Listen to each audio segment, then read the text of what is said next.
Well, folks, a week can be a long time in the world of football because just a week ago, last Friday, I sat here, I talked about Celtic needs 6 wins now to win the title, but it would help. It would really help just a little bit if a couple of teams would maybe just step up, just give us a wee hand, give us a wee bit of a cushion, and just like any bus service, 2 came along at once. What a wild week it has been in the world of Scottish football. I've certainly got the Friday feeling because I have been excited to do this show ever since certain events this week. I'm sure all of you are the same. If you've had a quiet week, I'm sure there's a lot for us to talk about. We're all excited to get going because, yes, it's once again the Friday feeling on the Boise bus. And as you can see, I'm joined by my now regular Friday team, and he's in crystal clear high definition now. Michael, after 2 weeks of your laptop being a bit fuzzy, we can see you now and we can hear you perfectly, mate. I don't know if that's a good or bad thing, but it's a lot better. That's good, man. See, there was a wee bit of a delay from previously, but hey, technology is what happens. We're used to it now, but it's good to see the old MacBooks up and running. And of course, what would Friday nights be, folks, without this guy down here on a Friday night with myself, Liam, Canada's favourite, not necessarily Greg Taylor's favourite, but he's the wise man of the bus. Liam and Greenlaw, how you doing, mate? I'm doing good, Phil. I've had this Friday feeling since about happy hour on Wednesday afternoon, if you know what I mean. So, it's one of the things is I start listening to every podcast. It seems when we are up like that, I want to hear some of their despair, right? So you cruise through that in TikTok, and I just see all the comments and all that, and X is shite, and just watch this like the pure rage that all the Radio Clyde stuff's been brilliant this week. Stuff that reminds you at home the best. It's like, see me away for a long time and you hear somebody's rage going on for Glasgow. You forget, is that 11th level of rage that only Glasgow and Scottish people can somehow get to, you know? Surrounded by Jamaicans, Africans, Italians. Nobody hits decibel levels. It's like a wounded bear. Oh, it's beautiful. Two angry bears in a car. That's the quote that's been doing the rounds this week. Oh my God. Mental times. But yeah, it's been fun. And hopefully the fun continues. We talk about the banter years. The banter years will never die. They're here to stay. And let's say over the last week, the course of events that have happened, it's been incredible. So yeah, we are in a good position now. Let's hope Celtic can capitalise on it and keep it going. But of course, we've got plenty to talk about tonight. We've got a game tomorrow. It's not just all about what they did through the week and whatnot, because ironically, we didn't even play a game in the last 6 days. But yeah, all the talking points are from other teams. But yeah, we do have a game tomorrow, obviously. Scottish Cup semi-final back on the team. Remember the Scottish Cup? Remember that? That's a thing. You're still in that. So yeah, that's still on the agenda. Because I called it a few weeks ago. I said it might seem an improbable double, but it's not an impossible double. And after what's happened recently, it's just got that wee bit closer again. But yeah, tomorrow we could take a step towards securing said double. So yeah, we'll be talking about that. There's a couple of other news headlines as well. Some fixtures were released this week, obviously, the post-split fixtures. Interest in hand, not what I was expecting. To say I'm pleasantly surprised is an understatement. Of course, we'll get to that. And yes, Celtic's done one of those things that they do quite a lot, folks, where they've scoured the world, scoured the globe for the best person for a new job, a new role within the club. And conveniently, they've landed on a guy that happens to be already in the building. Who saw that coming? Yeah. Imagine that. We've been down that road before, but yeah, we'll get to all that in due course. So before we do that, folks, remember, hit the like button. Obviously, hit the subscribe button if you haven't done so yet. I've had a nice wee bump in subscribers this week, probably off the back of doing shows regarding certain results. Well done, Russell. Well played. And obviously, get involved in our comment section tonight, like many of you are already doing. And of course, you can share the link of the Boise Bus far and wide on whatever social media platform tickles your fancy. And head over to piesports.com and use the code BUS1888 and you'll get 12.5% off your meatball marinara pies or any other pie that you enjoy. And all that said and done, yes, let's get into it. Because, yeah, top of the show, we may as well recap the mad week it's been, Michael. We've not even played a game since last Saturday. Obviously, we went to we went and beat St Mirren. Last week, obviously, last Friday, we did the show. We were kind of like, St Mirren could be one of those stodgy teams. And for a little while, in the first half in particular, we were a bit, under par, not really getting anywhere, not really breaking them down. but we never really felt in any danger because St Mirren, just no attempt by St Mirren to play any football at all. But it was one of those cases, Michael, once we got the first goal, their whole game plan was out the window. Suddenly the time wasting stopped, and yeah, they just completely capitulated. Celtic ended up getting the points, and that was just the start of what would be quite a fun week. But you were at the game as well as myself. What was your...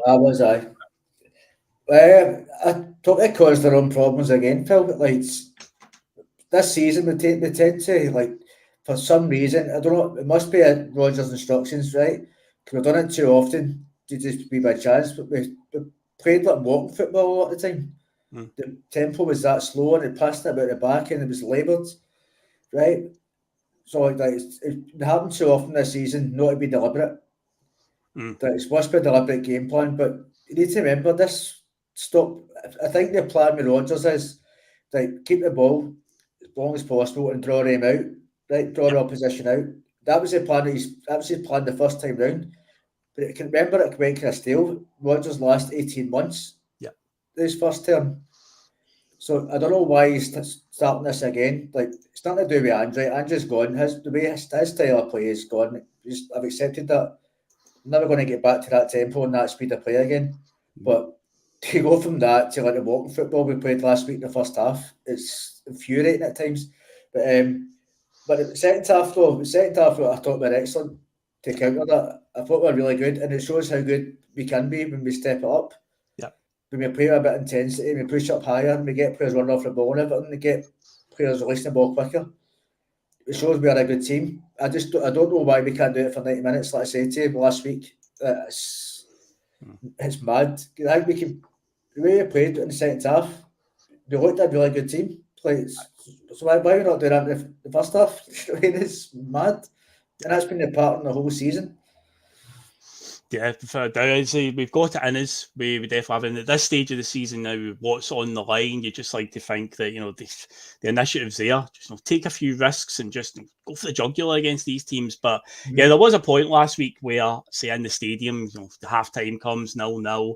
A wee bit sort of impatience starting to set in. But I did always feel with the way they were playing, I was like, they are showing no intention at all. They've came with a very specific game plan here of infuriating us, and of course the referee was letting them get away with it for pretty much from the first minute. But I say once Hatate scored that goal with the outside of the foot, just the way he put it in the net, fantastic, just with the finish, and then the diving header for Kyogo, fair play, and a man who's been I was going to say a countryman, but of course you are an expat, Liam, but you are out in Canada.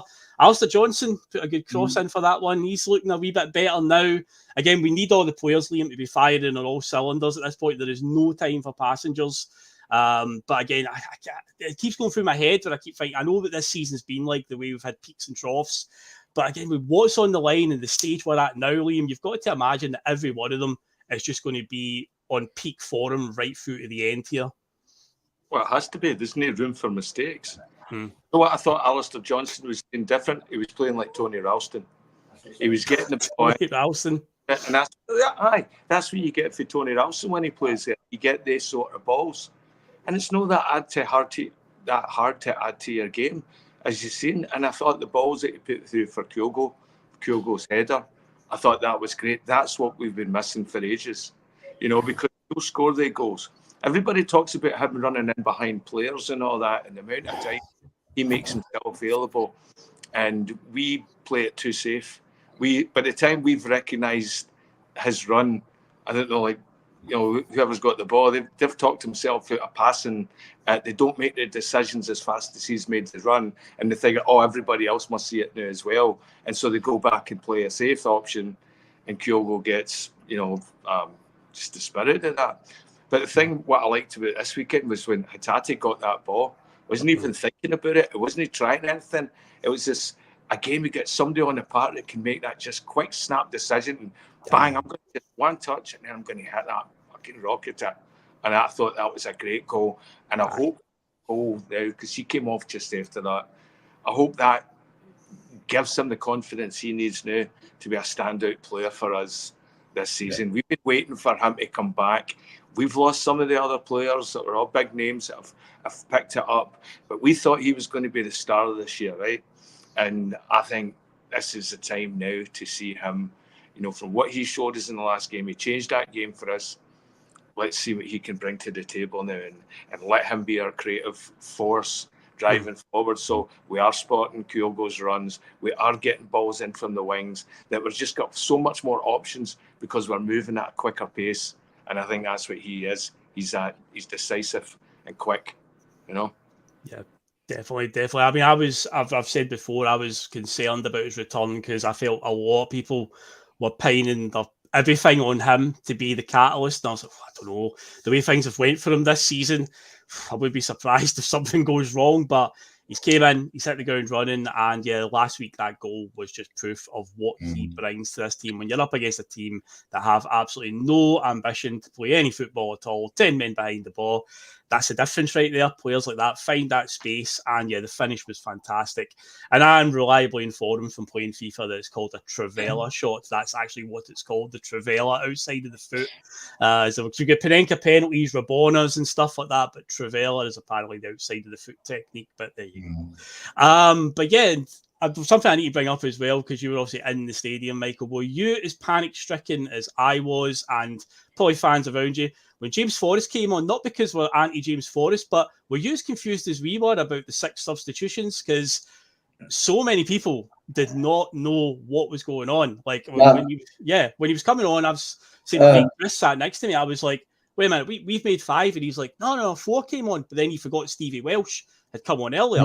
So then it was a case of I had my phone out and I was reading out the bench, and I was like, I'm going to do a roll call here, Chris. You tell me if these players are on the park right now. So I read them out and, of course, counted it 6. And this guy sitting in front of us turned around and going, how many subs are we allowed? And I was like, 5, I think, but we've definitely made 6. But then, of course, it was down to the concussion thing. But yeah, it was quite a confusing moment. Apparently, I'm told that down next to the bench, there was fans in that stand next to it, like obviously shouting what's going on. And John Kennedy was basically telling them to calm down, it's fine. But yeah, it was a wee panic moment because I was just thinking Legia Warsaw all over again. I've seen that since.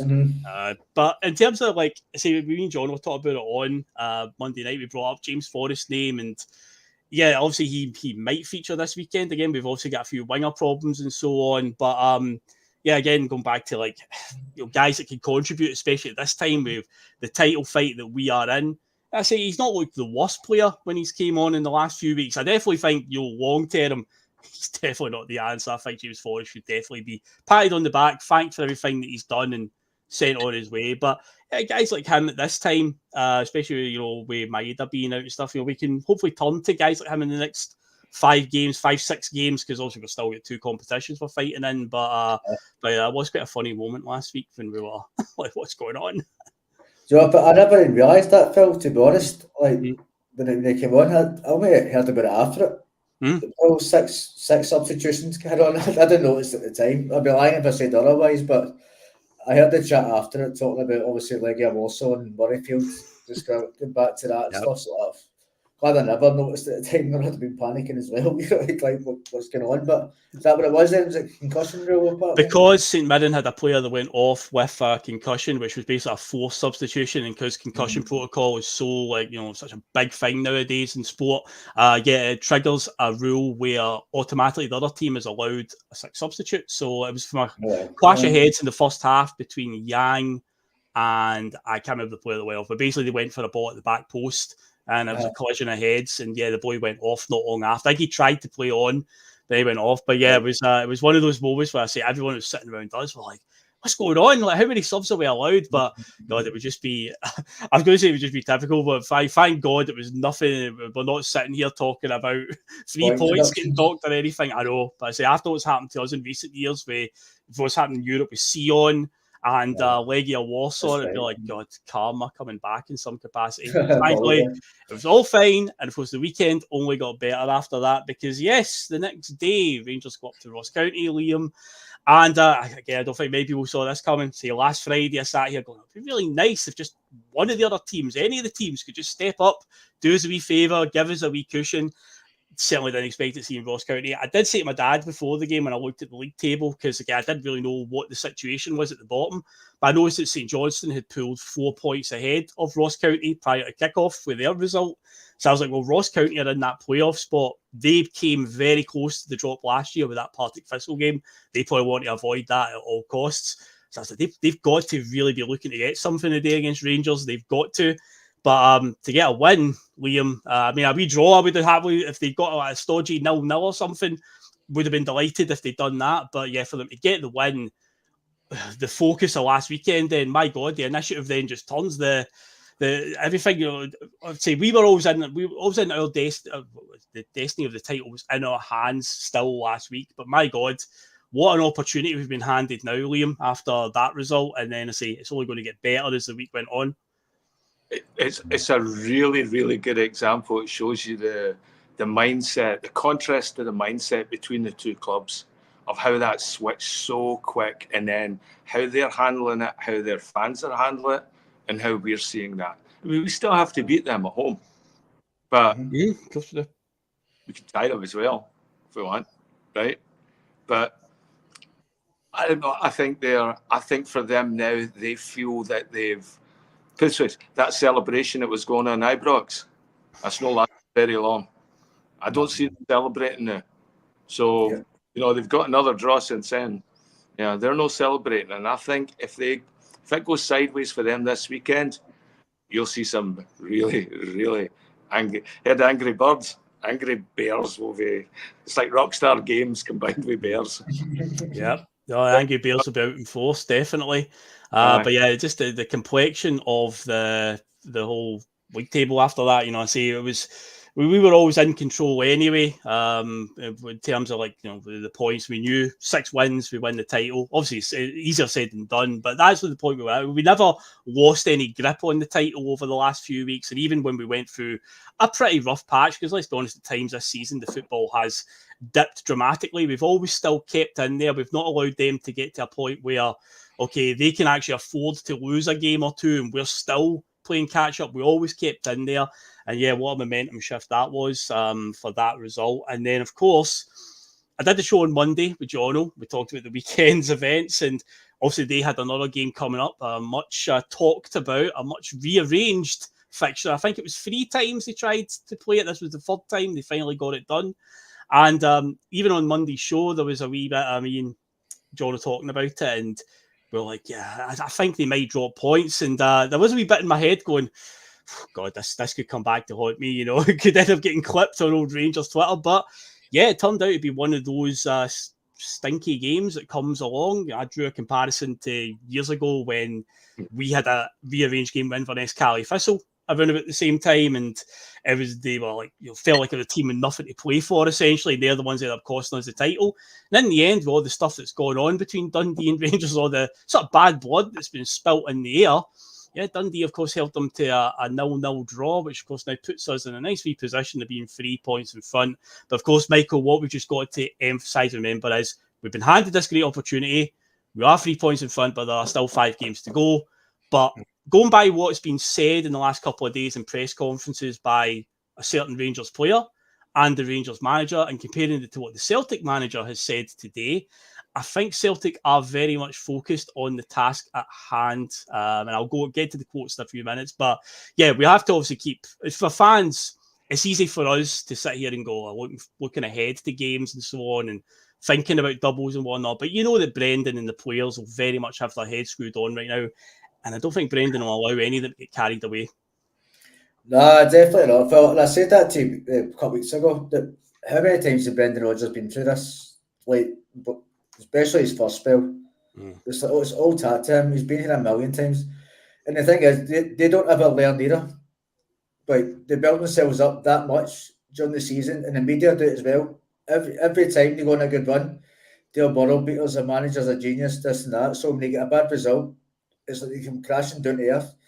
Rather than be kind of logical throughout the season, right? Be logical and say, well, doing well and everything, but be humble about it. Mm-hmm. The media and their fans build them up, they put them at that high a pedestal. Then we do drop points, it's like a total implosion. So obviously you saw that with Sterling, then come on, contradict him and stuff like that. So like, it's not always not well in their camp, but that way they can't handle dropping points in 2 games. If you build them up, if we did build them up, and the fans build them that much as well, they become fragile when they do drop points, they can't handle it because they think they're world beaters. So Rodgers will just be saying to the players, look, I've done this before. If it likes McGregor, Forrest as well, actually, they've been for the course 4 times. Well, 3 times with Brendan anyway, 2.5. Then with Ange Postecoglou, obviously. So they've been there, done it at this time of the season. They'll be confident. Know what's got to be done in 5 games. They'll watch what's going on over there as well. Like they've got them. Yeah, well, without a doubt. If you look at the comments that have been made, and I've actually got them here. So this is what Dujon Sterling said in a press conference this week. He didn't mince his words because he actually swore it said press conference. He said, we've been shit the past few games. We're fighting for a title, but the way we're playing, it's like the season's dead. I don't know if the belief is there. That's quite a thing for a player to come out and say. And then Philip Clement came back with, he maybe lacks a little bit of experience, which again is a bit of an interesting comment. Is he revealing all is not well in that dressing room? He says, I see Virgil van Dijk giving a press interview after the game yesterday, and it's totally different. That's the way it should be. Quite hilarious that he praised an ex-Celtic player as well in doing so. But yeah, to me, Liam, that feels like maybe dressing room lost, perhaps. That's the type of headlines I'm reading there. You know, if old Captain Tav is the leader that he is, does he allow such things to get out of that dressing room? Dujon Sterling basically sitting there saying, I'm looking at my teammates and thinking the belief isn't there. If this was Scott Brown's era at Celtic, would he allow another player to come out and say something like that? Would even Callum McGregor, Liam, allow that to be said? It's interesting to me. That's quite damning that their spirit is broken. And the thing from their point of view is, mathematically, they're definitely not out of it. It's not like we have pulled 9-10 points ahead or something. It's 3 points with 5 games to go and they still need to play us. So it's quite startling that they've got players coming out and saying such things, Liam. I think it could be in their team. I think there's a lack of Scottish identity within Rangers that hurts them. They've got a foreign coach right now, and I'm talking about, and I think they've got a culture in their team that's very English. But it's very English of players that had lots of promise, but didn't play in teams that won things or didn't fulfill their promises themselves. So you've got a lot of leaders on the team that are very good players and very good pedigrees. One's played with Man City or scouted by Man United or Chelsea or whoever it is. And you got the foreign manager with his backroom staff. And then the Scottish players in that team, there's no leaders. Like we've got guys like McGregor and I even say Taylor. Taylor's played for Scotland. Ralston. We've got, Welsh. Again, at least they're responsible and they look like they've got some sort of leadership qualities. Rangers don't see any of that. None of their players are trusted by any of their manager. And so that must do something where the culture around is it's mercenary at best. There's no Rangers identity. And I think that's why they're so at odds with their fan base, is because you've got one operating on an emotional scale of 9 out of 10, and the other ones are at 6 maybe, because they've not grown up with it. They think they know what's at stake, but it's just that once removed that you can't do it. You get exceptional players that can come up and do it, but I don't think they're the type of players, because the fact that they're playing for Rangers now, is where their career went, and I don't think that is the same drive as like some of the foreign players that we have right now.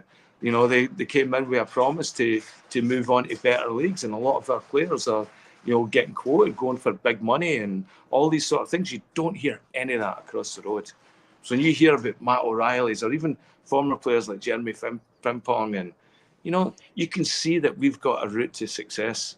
It's somehow playing for Celtic is going to get you somewhere in that, and I don't think they have that confidence, and I think that you can see that in their mindset, that they don't know where they're going. They're just mercenaries. They're for the pay. Pretty much. And Ian McIntosh came in and said Sterling spoke like a captain and is getting into trouble for not following the media trained BS. The actual captain spouts, well, his favourite word is disappointed. Seen some good montages this week. Disappointed montage. It's always a classic one. But speaking of quotes as well, and here's the opposite to that, Michael, is what Brendan Rodgers had to say. The one line from it, because he was asked about Rangers' recent form and where that leaves Celtic, and very much it's tunnel vision from him, and he just said you can't soften up, especially at this stage of the season, just because another team might have drawn or lost. And that is exactly it. He's basically like, we know what we need to do now. It's not changed much in terms of, we've still got to win the games. There is mathematically, we could afford to drop or points in one game or whatever, but we won't be thinking that way. Brendan Rodgers won't be thinking that way. The fans shouldn't be thinking that. And we'll go into every game looking to win. And I'm quite confidently say I think we will win all the remaining games. And I think we've got the bit between our teeth, and I think we'll get over the line. But the right way to address it from Brendan Rodgers. Because obviously the media today, they're going to stir it up at the press conference. They're going to look for a soundbite, a headline, a wee dig. But no, he's just basically kept it to, we know what we need to do. We can't obviously get complacent at this stage. And yes, that is the correct thing to do, isn't it, Michael? Yep. Give the press absolutely nothing whatsoever. They've done the right thing, not even replying to anything that's going on over there. Let the aim implode, basically, and you'll get 5 games to win the league. That's basically it. You said, Phil, keep tunnel vision. We've got 5 games left. I think the next 3 games are crucial. I think just focusing them. I don't take each game as it comes. The old cliche, right? But it's true. Yeah. But I think the next 3 games are crucial. I think we beat them at home, and then we've got a 12 breathing space in. We won't collapse after that, I don't think. Yeah. I think the next 3 games are especially crucial. Then I think we keep playing up this thing with Kelly, right? We shouldn't be, right? But it's been a problem this season. That's just a fact. I think if we win the next 3 games, we'll go to Kelly full of confidence, knowing the league is within our grasp, basically. And there's no chance we'll drop points at Kelly. If that's the situation we're going there in, then we've also got the last game of the season. That should be trophy day, all going well. But I think the next 3 games are especially crucial. Get them done, and we'll win every game, I think, between now and the end of the season. Definitely. Well, let's go on to the fixtures then, because obviously that did come out this week. Oh, and by the way, just to answer Stephen Kennedy's question, the new face on the screen is Michael, who has joined the team. So this is Michael Murphy. He is at that side, this side, whatever. I always get this mixed up. But that's Michael. So there you go. Stephen Kennedy obviously asking earlier on who the new guy is. So yes, Michael has joined the team, and he's become a regular fixture now on the Friday night. And as I said at the top of the show, he's now got a MacBook that's working, so we get to see and hear him crystal clear now. Yep.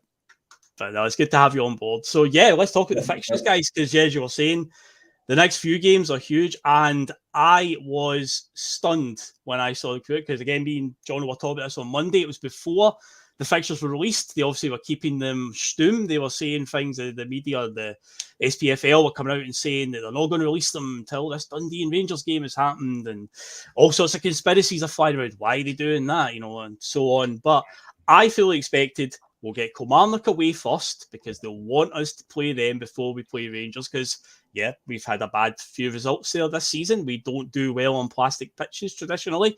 The football we try to play, so I thought certainty Kilmarnock will be first, and then we'll have Rangers after that. And I fully expected that if this goes to the last day, I said it to John on Monday night, I thought it would be Hearts at home, which they've already beat us there this season, and you're going up against a team with Naismith and guys like Shankland and Halliday, even though Halliday's not exactly a very technically gifted player. Halliday left, didn't he? He's gone. He can watch from afar. He can watch us lift the trophy from afar then. But they've definitely got a few people within their ranks that, let's just say, would prefer that if Rangers won the league. And they would love to be that Terry Butcher, Motherwell, Helicopter Sunday. I'm sure they would love to have that starting role.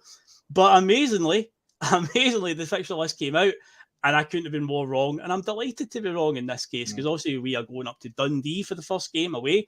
Be some laugh when we go up there and get it played first time. No problem at all. I'd imagine it'll be absolutely fine. Bowling green conditions. We've got Hearts at home, Rangers at home, Kilmarnock away, which is second to last game. It'll be a midweek fixture.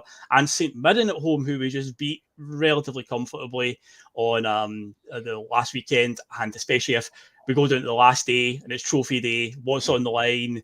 you've got to imagine we would just absolutely blow them away. But yeah, it was a bit of a shock, Liam, to see that. Were you surprised as I was regarding the fixtures, or were you like, you know, I've always got a bit of a cynical mind that if they're going to do something to try and make it as hard as possible for us, but I'm quite pleasantly surprised and, you know, pleased at how that's all came out. I like it. I like it just to look at the rhythm of it. You look at the game, we've got one game to settle in, Dundee. So that's it. So we show intention in that game. We come out and we make it easy. They'll struggle with Hearts at the same time. So I think we come in there, and in the next game of Hearts, we show them how it's done. I've got a really good feeling about this. I had a dream, or maybe it was a tarot card or something I seen the other day, but I remember I could see Brendan Rodgers in the dressing room and the suit on and the Gucci belt on, and he was holding an envelope, and he was telling the squad, look, says, we're only going to lose one game. This is who we're going to lose to in that envelope. And then he just left, and they all get, and they opened up the envelope. There was nothing in it. Nobody. You're going to win all 5 games. I think that's the mindset. It has to be. He has to get them engaged and focused so that you're coming in and like that's your big flourish. That's rewriting the narrative. We don't want to hear that they imploded because they look like they absolutely might, you know. And we don't want to look like other games raised their team to kick us off the park or whatever. No, we know we can beat all these teams. We can beat them playing the fluid football that we played in the second half against it. None of the teams will be able to stand up to that type of football. And that's the mindset. That's the focus. You've got all week to figure out, okay, who's going to fulfill their roles against this team? Who's not going to be intimidated in this place? Who's going to be better on this type of surface? That's all it is at this point, because everybody should be looking to play their part, because that's it. You got 5 games, and the responses, you know, you'll be legends, you know. Get it done. Yep, without a shadow of doubt. Win every single game. Well, I'll go back to something I said on Monday night, Michael, where we'll talk about, again, the improbable double. And say from a couple of months ago, you know, the idea was winning a double with the way we were playing. You're like, you know, just as long as we can just find enough to win the league, would be enough. But at this stage of the season, obviously, you know, it's very much on the table. You want to get it done. I said to Jono, and this is not necessarily all fans would share this opinion, because I still love the Invincible treble season. That was a special season. But I genuinely feel that from Brendan Rodgers' point of view, if we pull this off and do win those 2 trophies, I think he'll sit back and genuinely believe that that's the best thing I've achieved so far at Celtic, because the Invincible treble, incredible. I've absolutely loved it. I wish I could live that season again and again. But I think the way things have went this season, the animosity the teams had to face, the injury problems we've had, as Brendan's came out and said himself, Michael, saying about, you know, we'll write our own story. He's very much been aware of the media narrative. There was that whole palaver where he said good girl to Jane Lewis, and they were trying to cancel him over that. All these wee things. I think if we do come away with the double here, I think Brendan will genuinely be sitting back and going, that is the best thing I've achieved in my times at Celtic, because to pull it out from where we were a couple of months ago with the football, we do look bereft of confidence and momentum at that point. But yeah, to turn that around at this point and to walk away with that, I think he'll genuinely, and rightfully so, deserve a lot of credit for pulling out. Oh, definitely. You think over the course of the season as well, like even the shocking recruitment in the summer, we spent 20 million in 9 players, and how many of those players start in our team? Plenty. You're not telling me, you can't tell me he's come back without some sort of promise that he's going to get given good transfer funds and get players he wanted, and then that's what happened last summer. So he's had to deal with that, and then obviously the fallout in November between the two groups when they go to the games. So there was no division in the fan base, but the backdrop of that's made drop points in November against Hearts and Motherwell. And then obviously we'll look forward to January transfer window. I think this is our chance to turn it around. And no harm, I think he has been brilliant. Generally, I think he's been excellent. I think Kuno will come good as well, but we're expecting a goalkeeper and a left back in January as a bare minimum. He never got any name as well. And to be in this position now is fair play to him. Like, I think that's just where he shows the experience. When he comes alive, he said it himself, he comes alive at this stage of the season, and the players know what he wants from them. So there's a lot to put up with when he came back. And obviously, even when he came back initially, a lot of the fans were against him. Not a lot, but it was a fair percentage were against him even coming back. So he had that as a backdrop as well. And then to come through all that and then be here at this stage of the season, 5 games to go, and then obviously tomorrow will take care of itself. And then we can win. If we win tomorrow and we get the cup final, obviously, to walk away from this season, but everything's been on with a double. I didn't think it would happen, to be honest. Like, even at one point, I thought the league was 50-50, like even a few weeks ago. So it possibly come away for that with a double. You need to just take that off and like, right, okay, fair play. Yeah.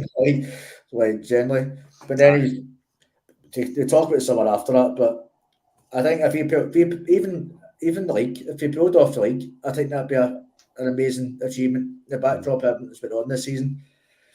So to pull off a double, you just need to say like fair play. Yeah. I think they're being kind of like conditioned into thinking like, I hate this word spoiled, right? It's not, that's not what I'm meaning. I'm not feeding that narrative that supporters are spoiled, and that's not what I'm meaning. But we're being conditioned into thinking like trebles is a minimum requirement a season. Do you know what I mean? Because we got so used to winning them the last few seasons. So ending on a treble. Well, they said that when we lost to Kilmarnock at the start of the season, there was media that were bringing things up like that, and it's like, well, and most fans would say at the start of the season, if there was one trophy you were going to sacrifice out of the possible treble, which one would you? It was always the League Cup anyway. It was a bit of an annoyance, but yeah, you were right. They were stirring it up even back then. The standards have slipped at Celtic and so on, but now we're finding ourselves in a position where, hey, we might still win the other 2, so it's not too bad at the end of the day, is it? I guess we can settle for that. So, but yeah, let's get on to talk about that Scottish Cup game then. Let's go into it because we've now got that coming up. We've other than the business of the league, 5 games to go. We have got a potential cup final, but we need to get by Aberdeen first. A team we've played plenty of times at Hampden in recent years, particularly since Brendan Rodgers has been around. Does enjoy a good game against Aberdeen at Hampden. Brendan, in fact, has never lost at Hampden, so let's hope he keeps that going tomorrow. But yeah, Scottish Cup is an interesting one because, again, at the start of the season, Liam, every fan's priority, like same as the league, is always the one. If you're going to sacrifice the domestic cups, I think it's quite easy to say that from a fan point of view. But when you get to this position now, Liam, where we find ourselves, down to the semi-final stage, a double on the table, the way things have went, and we don't want them winning any trophies at all after we saw them lift the League Cup this season. We just don't want them to have any sort of thing. So to me, and I drew this comparison on Monday night, I remember 2002, how sickening it was when Lovenkrands scored that last-minute winner. Yes, we won the league that season. No doubt we had a good run in the Champions League as well that season, because what a difference back then. That was the year that we beat, Juventus, Porto and Rosenborg that season. But yeah, we won the title pretty comfortably. They won both the domestic cups. But yeah, I can remember how sickening that was. And it's like, I don't... At this stage, it's easy, I say at the start of the season, to say, I'll sacrifice the cups to as long as we win the league. But no, at this stage now, to me, it's all guns blazing for the double now. Let's go and get it done, Liam. I mean, there's something also special about the cup final for us as a club as well too. I mean, we're always there, and I love the celebrations at the end when we win. And that's it. You get there's an extra 25, 30 minutes of footage where you get to see the players with their families and old players and all that coming on the pitch and all that, and everybody's just celebrating as well. And it's a chance to reflect and say goodbye to some of the players that might be leaving. Imagine what Celtic Park will be like if Joe Hart, finished his career. That's him. He's had an absolutely standout game in the cup for us, and he's walking about the park saying his goodbye, not just to Celtic, but to his professional career, walking about with a cup and that big goalie mitt, and just stuff. That's the sort of imagery, that's the storytelling I think Roger and Ferrante, when he talks about we'll write that narrative, because those are easy to imagine because we've seen it so much and we've seen it through different players and different situations. But unlike Rangers, that's a visual, that's something that we can all relate to. We can share that because we've got so many references that everybody from Neil Lennon to Tam Rogic to whoever it is, that was leaving Celtic at that point. That's the one you want to do it. You go out on a high. And that's how I always remember all the great players that have played for Celtic, most of them going out in a high on trophy day with green and white, confetti everywhere, the fans cheering and singing, and just a sun shining, just happy days, you know. So that's what I like winning that, you know. And for me, you know, it's a full day at the pub, right? The game starts with the morning, and by the time, you know, it's a good day, you know. So You've heard Mark say before on the show, Liam, that the Scottish Cup is Celtic's Cup. You know, it's the one you associate, the one that brings down the curtain on the season. And also, when you're bringing up a name there, we quick sidetrack, and Stephen Kennedy's came in the chat's here. So I've got to agree with this, Michael. We're talking about, because I've seen it get advertised at Celtic Park, this Hydro event where they booked out the whole Hydro for the Player of the Year awards. And there was a point a few months ago where I was like, oh, that could be a bit of a shaky one, depending how this season goes. But say things look in control for now. But Joe Hart is Player of the Year, because when I was thinking, I was going, who would win Celtic Player of the Year this year? And I feel like ever since Joe Hart has announced that he is retiring, I feel like he has been outstanding. There were games there during that dismal spell, we're dropping points like Kilmarnock and stuff at home, where it was like it could have been a lot worse that day. Some of the saves he pulled out to keep us in those games. I think Joe Hart is, and I don't even think it would be seen as some kind of, you know, birthday card pish where we're just giving it to him because he's retiring. I think he genuinely deserves it this year. Like the performances he's put in, and it's weird because at the start of the year, a lot of us were saying, "Oh, we need to get a new keeper in now. You know, we need to, you know, change keeper." And obviously, he announced halfway through the season that he's retiring. But I do genuinely feel like you look at some of the performances, some of the stodgy games that we've had where we've had dropped silly points, could have been a lot worse. So I think Joe Hart at the moment for me would actually get my vote. Definitely the same. I thought Matt O'Reilly was a sure to win it, like up until maybe January. I thought he was brilliant the first half of the season, and obviously the interest in Athletic Madrid. I don't think he's down tools or anything like that. I don't think it's anything like that. I think it's just maybe kind of troubled him a wee bit, took his mind off the job in hand. And at that point, we weren't playing particularly great either in January. So I don't think it's been a deliberate down the tools and that. So I've heard said before, like, I just think he wasn't playing well. His form dipped a bit. But that first half of the season, he was excellent, Matt O'Reilly. Yeah. He was, but since January, he's kind of tilted. I think he's getting back into form now. But Joe Hart has been, for me, I agree with Phil, Joe Hart's been immense this season. Like, he has been. Like, I think his leadership qualities as well held us together a lot of times. Definitely. We were up against it and won a great run of form in January and stuff like that. And I think he's kind of held us together as well. And he pulled, like you said, he pulled off some massive saves as well. So I think if he gets Player of the Year, he's earned it, like 100%. You said it's not birthday card pushing it. I think he will generally have earned it, and it's a good way for him to sign off in professional football. Obviously, if he does win the Player of the Year as well. Yeah, fair to say. Right now, he's definitely one of the front runners for it. And yeah, Matt O'Reilly for his first half of the season form in particular. So, but yeah, we'll wait and see how that goes. But yeah, 12th of May, I believe it is. It keeps getting advertised at Celtic Park. Tickets are still on sale, folks. But let's go on to the team for tomorrow. Liam, your namesake, Liam Scales, he's back in training.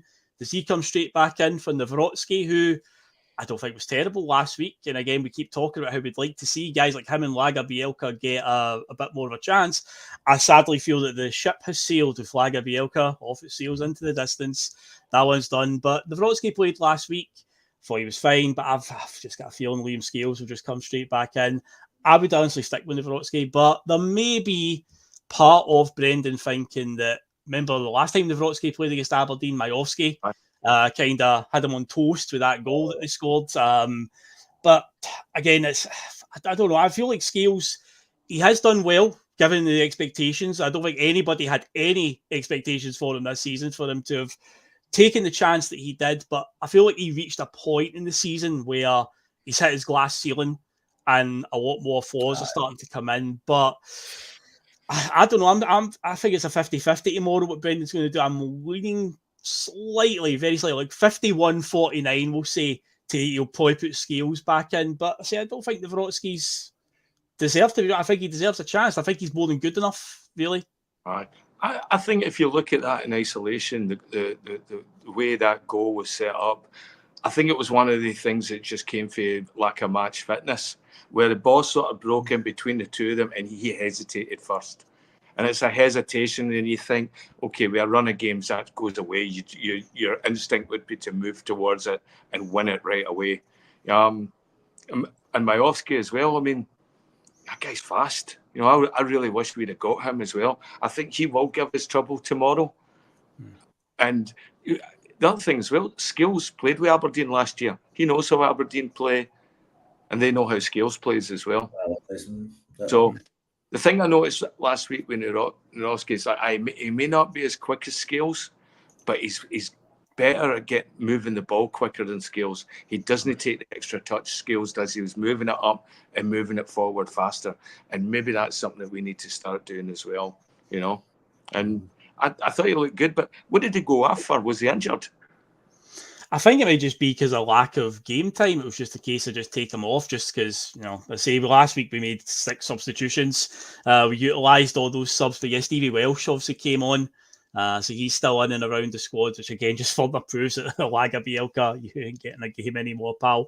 But yeah, say Nawrocki, Scales, I say a few people in the chat say they think Scales will come back in, but a few others, David Kelly, for instance, saying no to Scales. He's actually like shouting it, no! Just when things are picked up, Scales comes back.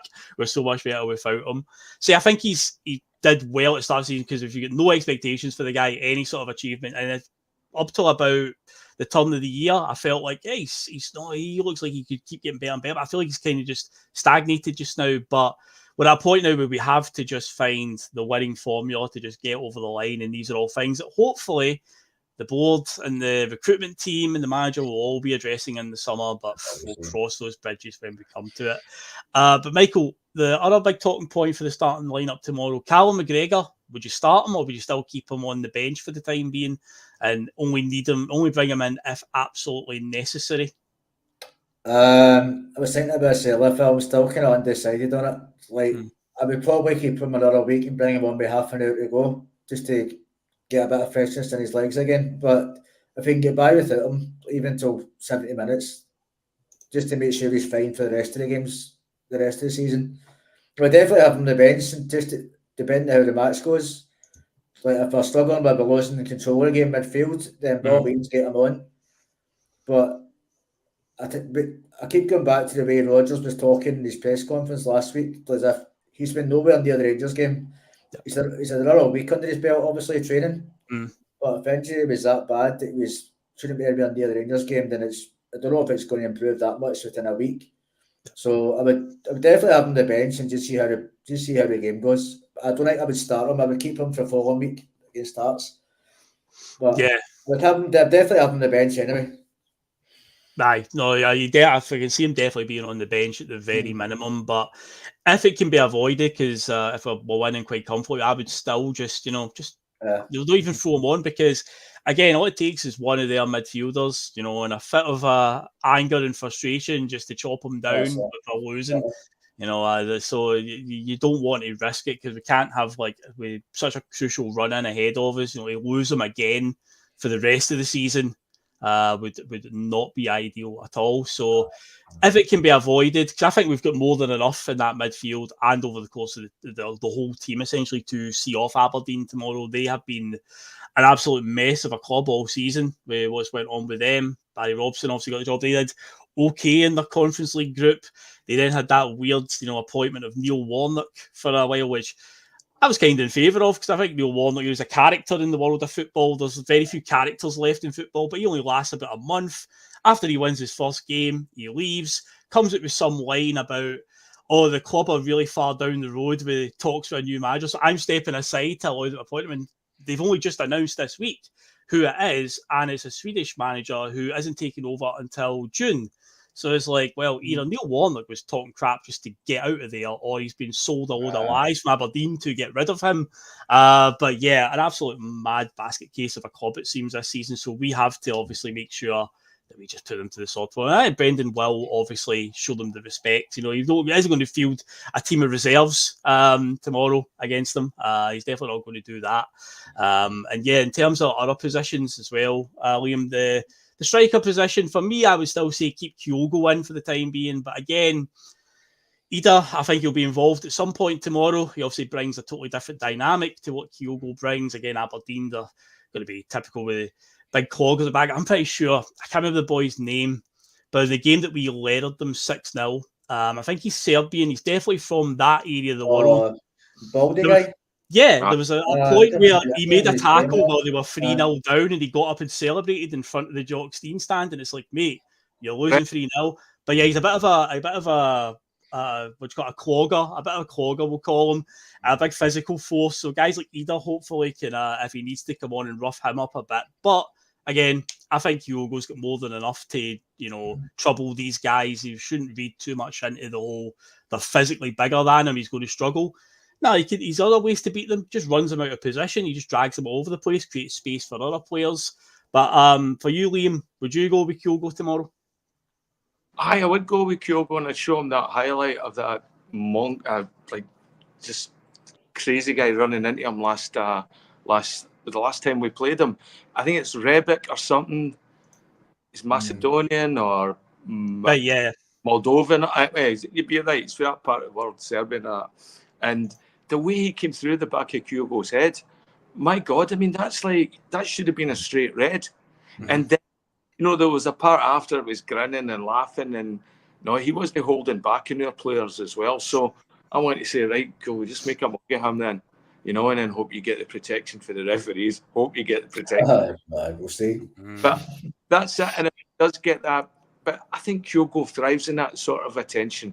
I think Kyogo's a lot tougher than we give him credit for, What I like about Kyogo's game recently, he's not helping players up anywhere, huh? Yes. He'll be lying there with you dangling after, he's just going to walk by, does he? Yeah, fuck yeah. Before he'd be like, oh, it's like patting you down and calling your family. Dr. Kyogo, as I always call him, in the stadium, you see him going and helping players up, and it's like, no, leave them. Just leave them down. Went to the dark side. I like that. He's watched a few. He's been on a few follow chat rooms or something like that. There's it there, but yeah, and then I think Ida's done great, and I think he's a lone player. He's doing really, really well. He's established his career, get his confidence back, and all that. And he has to look at he gets 20 and 30-minute opportunities, and it's up to him to get himself in that positive mindset that when he comes on, he delivers every time, whether we're trailing the game or we're adding just to make the lead more comfortable. I think he's got that in his package, and I think hopefully that's enough. That 20, 30 minutes is enough to motivate him. I've not been particularly impressed by his starts, but I think he works well coming off the bench. And remember as well, can always keep Kyogo on, Yeah. Play the two of them. So I don't think it's going to get like that. I think we're going to build up a half decent lead, and then just do what's right for the player management rather than seeing it. That'll be fine. It'll just take care of itself. It certainly will. But before we do predictions, there's obviously one more story. We'll end the show on our predictions for it. But yes, obviously I said at the top of the show, Celtic's done that thing again, guys, where they've scoured the world, I'm sure, for somebody to fill a new role at the club. And I've got the exact title of it here. It is the Professional Player Pathway Manager. Ooh, sounds very fancy. And who has been bestowed this new position at Celtic Park? None other than Darren O'Dea. Imagine that. They put the seat there. What was it? Peter Lawwell said a few years ago, all these a draw for TVs. But yeah, Darren O'Dea was already in the building, and he's now been given that. And apparently, the whole aim of the position is to aid young players in their progression at the club. Well, that would be handy because we're kind of seeing a lot of them leave when their contract runs down. And apparently, he'll be working very closely with Brendan Rodgers. So read into that what you will. Is this him basically saying to us, we're going to put a lot more emphasis on youth players coming through, so don't expect any of that money to be spent? They better not be saying that. But hey, this is the Celtic board we're talking about. But yeah, Darren O'Dea gets the job. As we were saying before we came on the show, Michael, how long before Barry Robson and Paul Hartley and Gary Caldwell all turn up as well? All of Gordon Stratton's old team as a backroom staff these days. But what really can we expect at the moment from this? Because it's been something that I've said for a while about the youth team. I know Marc Cairney comes on here and obviously talks about how they can't even beat teams like civil service strollers and whatnot. Obviously, it's quite from Celtic fan point of view, you always want to see a youngster come through and do well. You know, you feel like you live vicariously through them. Like he's living the dream that I've always wanted to do, coming through, playing for the club. But we see so many of them just slip away. The moment the current format they play in, this B team playing in the Lowland League, there's no promotion or relegation for the team. They can't go anywhere. So every game is a glorified friendly. They're playing against guys who are part-timers, ex-pros and whatnot, on probably rubbish surfaces for the most part. It's not a very appealing sort of place to be. But yeah, apparently Darren the D's new job will be to create a pathway for them to the first team and whatnot. And just need to watch this space, don't we, Michael, with that one? This is what I mean, Phil, is jobs to the boys and some nepotism within Celtic at the minute. You try to tell me this new position that he's the best candidate out there for this job. Like, he's got a track record of bringing through young players, has he? They're not many of them. Exactly, he's the best in class we could have got for that position in football at the minute. Apparently so, according to the club, yes. I'm not having it. This is what I mean. This is what needs to change with the board. There's literally zero ambition. They've got no ambition to push on and improve us. Where was it? Like, was no, like Liam said earlier, was anybody else even interviewed for this position? Who knows? Well, it happened to be an ex-player. It happened to be mates with Steve McManus. He's already there. So, of course, we'll give him the job, but I'll look for somebody who's got a proven track record that other clubs are bringing through young players. So, that'd be too difficult, wouldn't it? I just think that the board needs gutted in the summer. I'm just getting so sick of the nepotism and the jobs for the boys attitude at the minute. It's like they're showing literally zero ambition. And if you like you said, like, is that a sign that maybe the summer to come they are doubling down and bringing for young players when I've got 18 million in the bank? And that's potential 60 million coming up if we win the league. Nah, not for me. They need to take the task over summer with this, and there needs to be a serious protest about it, like over the board. Whether we win the league or not, right? This has to be the focus over the summer and not lose sight of that, because if we win like this season, it's in spite of them, but it's in spite of the board, it's in spite of their transfer recruitment, and it's especially in spite of things like this. Yeah, like, he's the best in class, really. Is that what we are as a club at the minute? Apparently so. But it just shows nothing's going to change for me over the course of the summer of it, and I think that's got to be the focus now over the summer, regardless league or not. Right? Obviously, we win league, amazing, but we can't lose sight of what the problem with the club is that the board lack ambition and the lack of wanting to get people in that can push us on and improve us, and have got proven track records of bringing through players at different clubs, and have got players that they can look to and has made it a career at the game. Say, I've worked with him before. He's good at this, he's good at that, and I'll work to him in my career. But what has Darnley done, really? He's been doing the coaching with the B team for the last couple of seasons. But again, it's one of these things where a few months back, also it was announced that Lawwell Jr. is heading out the door, and I think somebody else, is it Joe Dudgeon or something like that, who's like a chief scout, he's heading out. And I said at the time, this sounds great on paper, but I need to see what the next move is. Who's going to get the job? Is the next guy who's going to take over that position? Is his second name going to be Strachan? Is another one going to spawn out of nowhere? Who knows? So I want to see, because it sounds promising, but I also see what the club are going to do next. And yeah, with this one, in terms of like bringing through, you've been Graham Martin brings up long-term improvement. Brendan wants Kelly being given his. So that's interesting, because Daniel Kelly obviously appeared in the first team squad when we played Bucky Thistle, and he got a couple of minutes there. So you think, well, he's a youth team player. He just gets some token minutes against the non-league team, and that'll be him. He'll disappear into the abyss. But he's actually stuck around in matchday squads consistently since then. So maybe Brendan does see something in him. And to be fair, on the times that he's been on the park, I think he's looked pretty decent. He's a guy that I think we can develop into a decent player.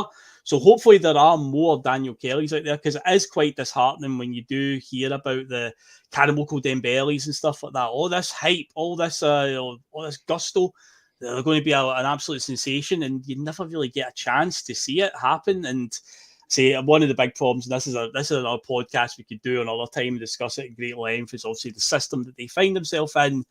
It's not really ideal to get them developed, but that is one of the headlines tonight. We've got a new pathway, I've already forgot it, pathway progression manager or something like that, and it's Darren Adie's taking over that position. So watch this space. But of course, we're still waiting on the news of who will be replacing Lawwell Jr. as the head of recruitment and whoever the new chief scout's going to be. So again, are Celtic going to modernise as a club? Is it going to be, somebody from the continent that we're going to bring in? As I say, will our second name be Strachan? Who knows? We'll look out for that in the near future. But before we go, folks, we will just do quick predictions then on what we think the game will go tomorrow. So I'm going to the game as well. And somebody asked earlier in the comments, am I going? Yes, I am. 40 notes it cost me for my ticket. I'm absolutely mortified. Who's the new head of the SFA? Dick Turpin. Absolutely shocking. Unbelievable. 40 quid for the North Stand, where now it spells out Hampden on the seats. I think I'm sitting in the block because you get the H or the A on it. It's run about there. But yeah, I couldn't believe that. I was like, geez, what's going on to that price? But yeah, I'll be there for the game tomorrow. So looking forward to it. Apparently the weather's also going to be a bit better than what it's been recently. That'll be quite nice to go to a game with a bit of sunshine, make a nice change, nice spring weather. But yeah, I think Celtic will win it 3-0. I'll go for a relatively stress-free day. Hopefully a stress-free day. No drama or nothing, but I say we'll win 3-0. What about yourself, Michael? I'm going as well, Phil. I think it will be quite comfortable, to be honest. I think the players have got a bit between their teeth now, and you can see the finishing line in sight, basically. And Aberdeen have been murdered all season, let's be honest. And the fact they've got a temporary manager as well, you should, no disrespect for him, right, but we shouldn't find him a problem. I think 3-0 as well. I'm going to go Kyogo first goal again. They better not let me down this time. That's the last 2 weeks I've said Kyogo first goal. He's not scored. Yeah. But no, I think 3-0. I think it will be a comfortable afternoon for us anyway. Aye, definitely. And Liam, what about yourself? You'll be watching it from over there in Vancouver, no doubt. And how do you think it'll go? I think we'll come out and scud them as well. I think this is all about setting us up for the drive for 5. The next 5 games that we have, that's our invincible season. 5. That's the magic number. So I think we're going to take 5 off of Aberdeen tomorrow. Oh, 5, I like it. Nice one, nice. But yeah, we have played them quite a lot in recent years at Hampden and have had some pretty big victories over them. So hopefully that continues. And yeah, Brendan Rodgers looking to keep his own personal record, 100% record at Hampden. So yeah, he'll be hoping to keep that in play come close of play tomorrow. So yeah, it's a 12:30 kickoff. It's on the BBC and it's on Viaplay as well. And say if you're going to the game, obviously enjoy it. And yeah.